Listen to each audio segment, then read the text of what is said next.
Welcome to exam revision.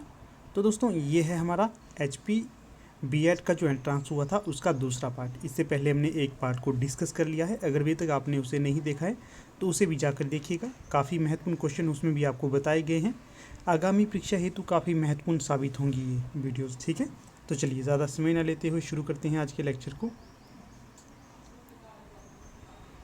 तो देखिएगा, पहला प्रश्न यहाँ पर पूछा गया है, हिमाचल प्रदेश की राज्य सरकार ने सचिवालय को जिलों से जोड़ने के लिए कौन सी योजना शुरू की थी? तो यहाँ पर जो सही विकल्प हो जाएगा हिमस्वान। जो हिमस्वान योजना है ये हिमाचल प्रदेश की राज्य सरकार ने सचिवालय को जिलों से जोड़ने के लिए योजना को शुरू किया था।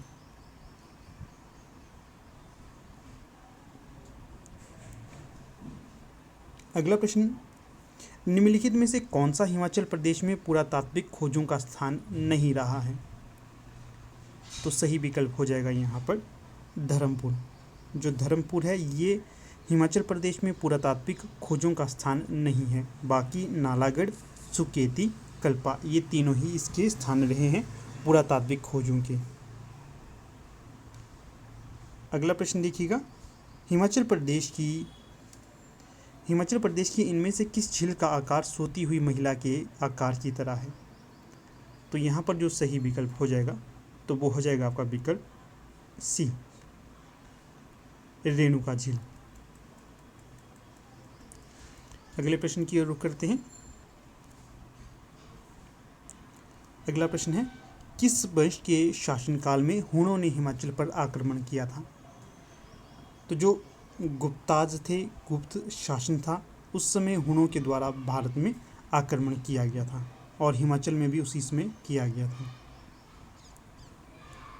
अगला प्रश्न है 5, शिरगुल देवता की पूजा किस जिले में प्रसिद्ध है? तो बताइएगा सही उत्तर क्या होगा इसका। तो शिरगुल देवता की पूजा सिरमौर में की जाती है, ये सही विकल्प हो जाएगा।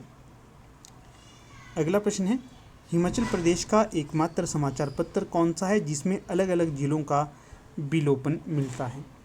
तो देखिए, एक तो ये दिव्य हिमाचल हो गया, दूसरा है हिमाचल दस्तक। ये दोनों जो समाचार पत्र है, इन दोनों में आपको अलग अलग ज़िले के बारे में जानकारी मिलती है। ठीक है, काफ़ी अच्छे ये न्यूज़पेपर रहते हैं, दिव्य हिमाचल और हिमाचल दस्तक, ये दोनों पत्र हैं ऐसे।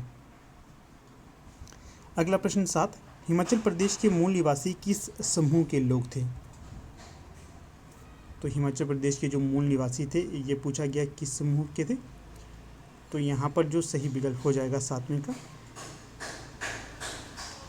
तो ये हो जाएगा आपका खस लोक या क्षेत्रीय, सी यहाँ सही हो जाएगा।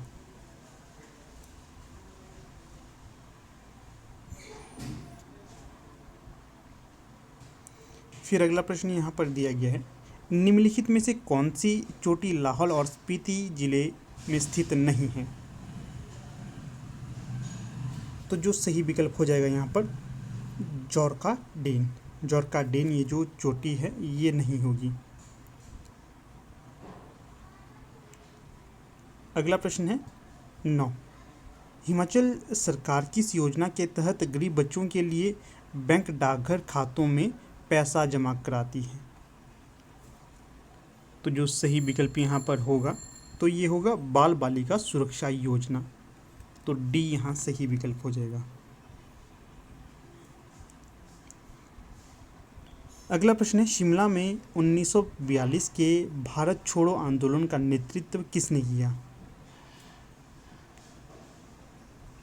तो ये किया गया था अमृत कौर जी के द्वारा, सी सही विकल्प। अगला प्रश्न है 11, इसमें आपसे पूछा गया है, कांगड़ा के निवासी पहाड़ी गांधी के नाम से किसे जाना जाता है? तो ये जाना जाता है बाबा काशीराम को, सी सही विकल्प। देखिए यहाँ से आपके और भी प्रश्न निकलते हैं कि जो कांगड़ा के निवासी पहाड़ी गांधी, इन्हें पंडित जवाहरलाल नेहरू के द्वारा ये उपाधि दी गई थी। ये भी प्रश्न उत्तर जो है यहाँ से अलग से बन रहा है, इसका भी ध्यान रखना है आपने। अगला प्रश्न है, मोहना प्रसिद्ध लोकगीत है, तो बताइएगा किस जिले का है ये मोहना प्रसिद्ध लोकगीत? तो ये आपका होगा कहाँ का? बिलासपुर का। डी सही विकल्प हो जाएगा यहाँ। फिर अगला प्रश्न क्या है, निम्नलिखित में से किस स्थान पर रविंद्रनाथ टैगोर ने हिमाचल प्रदेश में कुछ महीने बिताए थे? तो ये कहाँ बिताए थे? डलहौजी में। यहाँ पर डी सही विकल्प हो जाएगा। फिर अगले प्रश्न की ओर चलिएगा।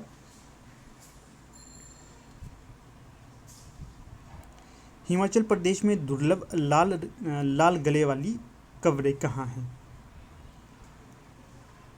हिमाचल प्रदेश में दुर्लभ लाल गले वाली कवरें कहाँ मिलेगी? ये पौंग झील में। यहाँ पर ए सही विकल्प हो जाएगा। फिर अगला प्रश्न है यहाँ पर 15, वशिष्ठ गर्म पानी के झरने किस नदी के तट पर स्थित हैं? तो कहाँ होंगे ये? ब्यास में। अगले प्रश्न की ओर रुख करते हैं अब। कबीर के गुरु कौन थे? जो हिंदी साहित्य वाले हैं वो तो इस प्रश्न से भलीभांति परिचित होंगे। कौन थे कबीर के गुरु? रामानंद। फिर अगला प्रश्न है 17, क्या पूछा गया है इसमें, भारत का राष्ट्रीय जलीय जीव कौन सा है? तो ये होगा गंगा नदी की डॉल्फिन। सी सही विकल्प होगा यहाँ। फिर अगले प्रश्न की ओर जाते हैं। क्या पूछा गया है इसमें, DDT वाज इन्वेंटेड बाय। जो DDT है इसका आविष्कार किसने किया था? मोसले के द्वारा। विकल्प ए यहाँ पर सही होगा। इसके पश्चात अगला प्रश्न है, सौर मंडल का सबसे गर्म ग्रह कौन सा है? तो जो सौर मंडल का सबसे गर्म ग्रह है तो ये शुक्र होगा। बी सही विकल्प होगा यहाँ। अगला प्रश्न है 20, कीट विज्ञान वह विज्ञान है जो अध्ययन करता है। किसका अध्ययन करता है ये बताइएगा?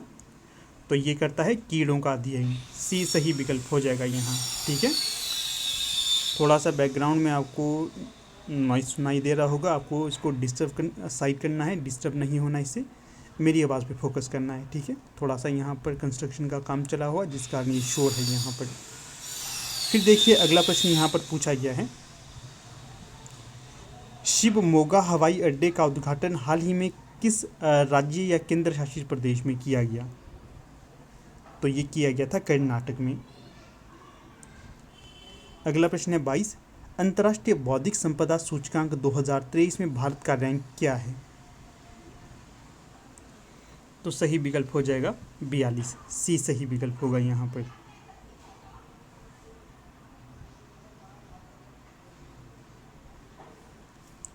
इसके पश्चात अगले प्रश्न की ओर रुख करिए। 23, इसमें क्या पूछा गया है, किस केंद्रीय मंत्रालय ने सार्वजनिक सेवा प्रसारण के दायित्व पर परामर्श जारी किया? तो ये होगा सूचना और प्रसारण मंत्रालय के द्वारा। ए सही विकल्प होगा यहाँ। अगला प्रश्न है 24, कौन सा शहर पहली बार G20 culture working group CWG की बैठक का मेज़बान है? तो जो शहर होगा ये होगा खजुराहो। विकल्प बी सही होगा। कहाँ पर है खजुराहो के मंदिर? मध्य प्रदेश में। अगला प्रश्न 25, प्रतिवर्ष राष्ट्रीय विज्ञान दिवस कब मनाया जाता है? तो प्रतिवर्ष राष्ट्रीय विज्ञान दिवस मनाया जाता है 28 फरवरी को। अगला जो प्रश्न यहाँ पर पूछा गया है, सविता जिन्होंने sports star ACES sports woman of the year पुरस्कार जीता, कौन से खेल से संबंधित होंगी ये? तो सविता हैं आपकी हॉकी प्लेयर। सी सही विकल्प होगा यहाँ। अगला प्रश्न है यहाँ पर, होला मोहल्ला किस धर्म का प्रसिद्ध त्यौहार है? तो ये सिख धर्म का प्रसिद्ध त्यौहार माना जाता है। बी सही विकल्प होगा यहाँ। अगला प्रश्न है, संयुक्त राष्ट्र महिला के साथ किस संस्था ने फिल्म पावर नामक एक नया कार्यक्रम शुरू किया है? तो ये होगा आपका विकल्प बी BSE। फिर अगला प्रश्न यहाँ पर पूछा गया है 29, क्या पूछा गया है इसमें, भारत की पहली कार्बन तटस्थ पंचायत पाली किस राज्य केंद्र शासित प्रदेश में स्थित होगी? तो ये है आपकी जम्मू और कश्मीर में, बी सही विकल्प होगा यहाँ। अगला जो प्रश्न इसमें पूछा गया है, किस संस्था ने भारत में बैंकों से संबंधित सांख्यिकीय सारणी जारी की? तो ये की थी भारतीय रिजर्व बैंक के द्वारा, बी सही विकल्प हो जाएगा यहाँ।